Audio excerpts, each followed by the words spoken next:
Hi guys, कैसे हैं आप सब लोग। आई होप आप सब अच्छे होंगे, स्वस्थ होंगे, मस्त होंगे और अच्छे से पढ़ रहे होंगे। आज का टॉपिक होने वाला है हमारा हाइपोथैलेमस का। हाइपोथैलेमस से रिलीज़ होने वाले हार्मोन्स के बारे में हम देखेंगे एंड हाइपोथैलेमस कैसे स्ट्रक्चर है उसके बारे में हम देखने वाले हैं। हाइपोथैलेमस के जो हार्मोन्स हैं या फिर कोई भी हार्मोन्स हैं वो CSIR नेट के पॉइंट ऑफ व्यू से बहुत ही इंपॉर्टेंट हो जाते हैं। ठीक है, तो यहाँ पर हम देखेंगे हाइपोथैलेमस के बारे में। Hypothalamus at the base of diencephalon of the forebrain. Forebrain का जो डाइजेंसिफिलोन पोर्शन होता है उसके बेस में प्रेजेंट होती है हाइपोथैलेमस। ठीक है, हाइपोथैलेमस हॉर्मोन्स को तो रिलीज करती है बट ये ट्रू एंडोक्राइन स्ट्रक्चर नहीं है। ट्रू एंडोक्राइन स्ट्रक्चर नहीं है, ये न्यूरो एंडोक्राइन स्ट्रक्चर है। ठीक है, न्यूरो एंडोक्राइन स्ट्रक्चर हम बोल सकते हैं। हाइपोथैलेमस कहाँ पर प्रेजेंट होती है? Forebrain diencephalon of the forebrain. Forebrain के डाइएनसिफिलोन जो पोर्शन होता है उसके बेस में हाइपोथैलेमस प्रेजेंट होती है। ये ट्रू एंडोक्राइन स्ट्रक्चर नहीं है, न्यूरो एंडोक्राइन स्ट्रक्चर हम इसको बोल सकते हैं। एंड ये क्या सिक्रेट करती है? ये सिक्रेट करती है न्यूरो हॉर्मोन्स को। किसको सिक्रेट करती है? ये न्यूरो हॉर्मोन्स को सिक्रेट करती है। ठीक है, देखो यहाँ पर ये न्यूरॉन है, न्यूरॉन की स्ट्रक्चर है, हाइपोथैलेमिक न्यूरॉन है, मतलब हाइपोथैलेमस के अंदर जो न्यूरॉन प्रेजेंट है वो है ये न्यूरॉन। एंड ये क्या, इसके अंदर क्या बनता है? हार्मोन बनता है। इसके अंदर यहाँ पर बनता है हार्मोन, और उस हार्मोन की सिंथेसिस होने के बाद वो इस तरीके से यहाँ मूव कर जाता है। देन उसके बाद क्या करता है? उसके बाद ये इसकी एंडिंग से रिलीज हो जाता है। इसकी एंडिंग से क्या करता है? ये रिलीज हो जाता है। देखो ये यहाँ पर ये रिलीज हो गया है ब्लड स्ट्रीम के अंदर एंड इसके थ्रू ये कहाँ पर पहुँचेगा? ये रिलीज हो गया नर्व एंडिंग से, देन पोर्टल सर्कुलेटरी सिस्टम के through. Portal circulatory system, portal circulatory system इसको पिट्यूटरी के पास लेकर आएगा।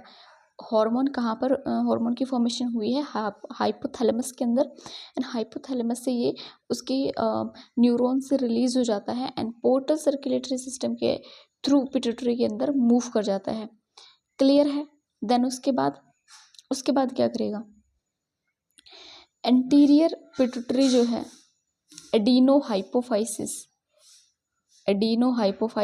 एंड पोस्टीरियर पिट्यूटरी को हम क्या बोलते हैं? न्यूरोहाइपोफाइसिस। ठीक है, न्यूरोहाइपोफाइसिस। तो एडिनोहाइपोफाइसिस जो है एंटीरियर पिट्यूटरी, उसके फंक्शंस को रेगुलेट करेगा और डायरेक्टली रेगुलेट करेगा पोस्टीरियर पिट्यूटरी को। यहाँ पर इसको खाली हमने लिखा कि रेगुलेट करेगा और यहाँ पर पोस्टीरियर पिट्यूटरी के लिए लिखा हमने कि डायरेक्टली हाइपोथैलेमस के रेगुलेशन में होगा। इसका मतलब भी हम आगे समझेंगे। ठीक है, चलो यही बता देती हूँ। एंटीरियर पिट्यूटरी से जो हॉर्मोन्स रिलीज होंगे वो एंटीरियर पिट्यूटरी में जाके मॉडिफाई होंगे, देन उसके बाद रिलीज होंगे। लेकिन पोस्टीरियर पिट्यूटरी डायरेक्ट यही रिलीज करेगा। हाइपोथैलेमस ही डायरेक्ट पोस्टीरियर पिट्यूटरी से हार्मोन रिलीज करवाएगा। इसमें पोस्टीरियर पिट्यूटरी का कोई रोल नहीं होगा, इसलिए यहाँ पर बोला गया है डायरेक्टली हाइपोथैलेमस के कंट्रोल में होती है। ठीक है, उसके बाद दो टाइप के हार्मोन्स ये रिलीज करेगी, releasing hormone and inhibiting hormone. ये हाइपोथैलेमस से रिलीज होंगे। एक तो रिलीजिंग हार्मोन हो जाता है, दूसरा इनहिबिटिंग हार्मोन हो जाता है। रिलीजिंग हार्मोन क्या करेगा? ये पिट्यूटरी के पास जाएगा और पिट्यूटरी से कोई भी हार्मोन रिलीज करवाएगा, दैट इज रिलीजिंग हार्मोन। और इनहिबिटिंग हार्मोन क्या करेगा? पिट्यूटरी के पास जाएगा एंड किसी भी हार्मोन के रिलीज को इनहिबिट करवाएगा। ठीक है, stimulate secretion of pituitary hormones. ठीक है, ये क्या करेगा? Inhibit secretion of pituitary hormones. उसके बाद एग्जाम्पल की बात करें तो यहाँ पर हो जाता है हमारे पास, ये देखो GnRH, gonadotropin releasing hormone. Gonadotropin releasing hormone है, ये रिलीज होता है हाइपोथैलेमस से। हाइपोथैलेमस से रिलीज होकर के ये पोर्टल सर्कुलेटरी सिस्टम के थ्रू पिट्यूटरी के पास पहुंचता है और पिट्यूटरी से रिलीज करवाएगा LH और FSH, luteinizing hormone and follicle stimulating hormone. ठीक है, दूसरी तरफ हो जाता है हमारे पास सोमैटोस्टेटिन। सोमैटोस्टेटिन जो है ये हाइपोथैलेमस से रिलीज होगा एंड ये चला जाएगा पोर्टल सर्कुलेटरी सिस्टम के थ्रू पिट्यूटरी के पास एंड पिट्यूटरी से ग्रोथ हार्मोन के रिलीज को रोकेगा, ग्रोथ हार्मोन को रिलीज नहीं होने देगा। अगर सोमैटोस्टेटिन सिंथेसाइज होकर के पिट्यूटरी के पास पहुंच चुका है तो पिट्यूटरी से ग्रोथ हार्मोन रिलीज नहीं होगा। क्लियर? देन उसके बाद आगे चलते हैं। चलो, हार्मोन टोटल 6 हार्मोन रिलीज होते हैं हाइपोथैलेमस से एंड उन 6 हार्मोन को हम यहाँ पर करेंगे डिस्कस। जाता है थायरोट्रोपिन रिलीजिंग हार्मोन या फिर थायरोट्रोपिन रिलीजिंग फैक्टर। ठीक है, थायरोट्रोपिन रिलीजिंग हार्मोन और थायरोट्रोपिन रिलीजिंग फैक्टर ये एक ही हार्मोन है ये वाला, और टीआरएच टीआरएफ हो गया। ये जाता है हाइपोफाइसियल पोर्टल सिस्टम के थ्रू पिट्यूटरी के पास जाएगा एंड पिट्यूटरी से रिलीज करवाएगा thyroid stimulating hormone and prolactin को। Thyroid stimulating hormone further thyroid gland के पास जाकर के थायरोक्सिन हार्मोन का रिलीज करवाता है। ठीक है, और प्रोलैक्टिन रिलीज हो गया।